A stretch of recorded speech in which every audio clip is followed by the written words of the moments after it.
জয় যিশু। আজ 26শে মে। প্রতিদিনের চিন্তা ও প্রার্থনা। দিনের প্রধান চিন্তা। নম্রতা অভ্যাস করো। অন্যকে পিছনে ফেলে নিজে আগে যাবে এই চেষ্টা করো না। দিব্যদূত তুমি ওগো, বন্ধু তুমি দীনহীন জনের। রহ তুমি করি মোর হৃদয় অধিকার। ধনী যদি হই আমি অথবা অভাবে কাতর, ঐশ্বর্য মণ্ডিত বা দগ্ধ ব্যথাতুর।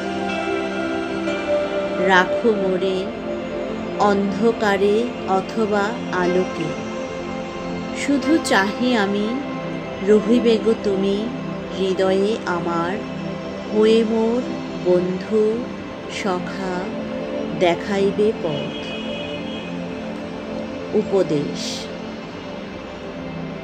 আমাদের ধর্মজীবনকে প্রাণবন্ত করতে হবে।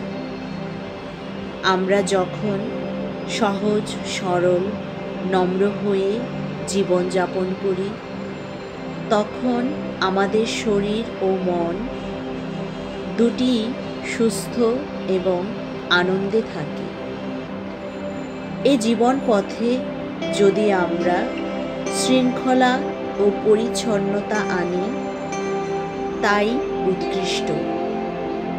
তাই আধ্যাত্মিক পথ কেবল সংগ্রাম করে, দেহ মনকে কষ্ট দিয়ে অথবা দাম্ভিক বা উদ্ধত হয়ে আমরা সত্য পথে অগ্রসর হতে পারি না। যারা বিনম্র, যাদের আত্মনিবেদিত জীবন, তারাই সত্য পথে চলেছে।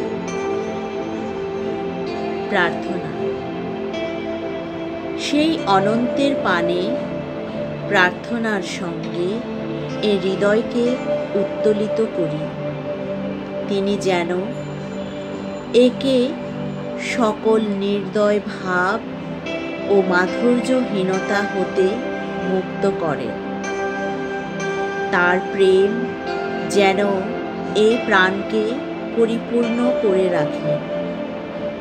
সেখানে যেন অন্য কিছু স্থান না পায়। আমি যেন নম্র ও নিঃস্বার্থ হয়ে তার সন্তানদের সেবা করতে পারি এবং আমার প্রতি পদক্ষেপ যেন তারই আলোতে আলোকিত হয়।